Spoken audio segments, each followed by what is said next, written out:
Nanay, kumakapulo na eh.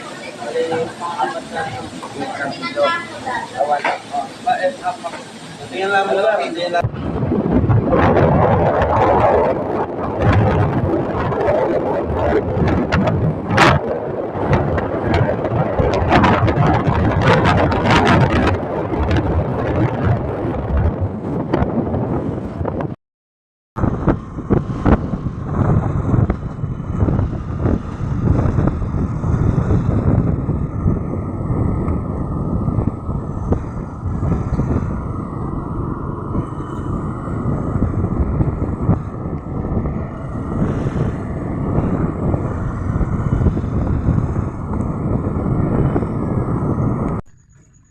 Hello mga pinsan! Ayan! Ang ganda ng lugar na ito mga pinsan. Napaka kalma ang dagat. Hindi naman oh. Yan ay nandito tayo sa Pilar, Bataan upang mag-fishing at mag-ride na rin. Kasama na rin yun mga pinsan. 3 AM ng umaga, malis na kami sa Malolos. At ayan, awa ng Diyos, nakarating ng maayos dito sa Pilar, Bataan. Ayun nga, kasama natin ang aking kapatid na si Oliver. Ayan, sinisipat-sipat na rin niya. Ayan. At ako naman, syempre, ayan, happy fit na yan mga pinsan. Second time kong makasakay ng bangka. Nung unang sumakay ako ng bangka, ang natatandaan ko ay sa Pamarawan.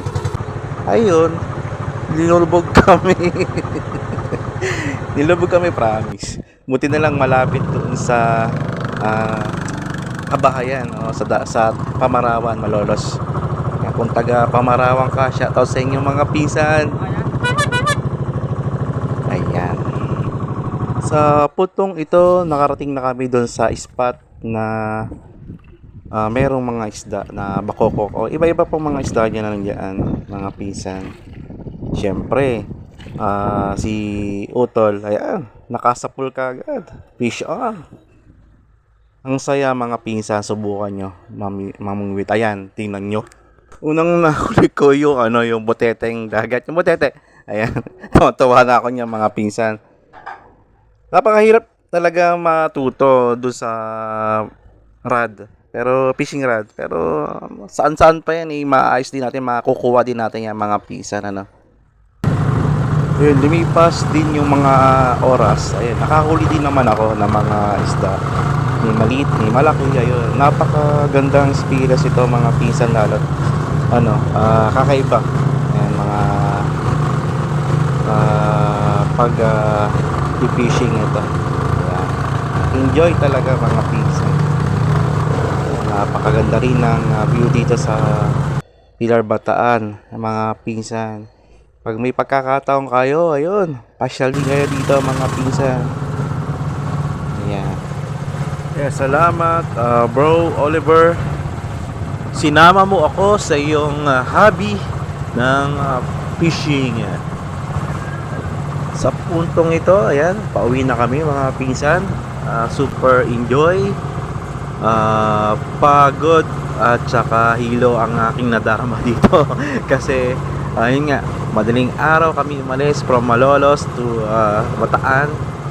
Tapos second time ko lang dito sa pagbabangka.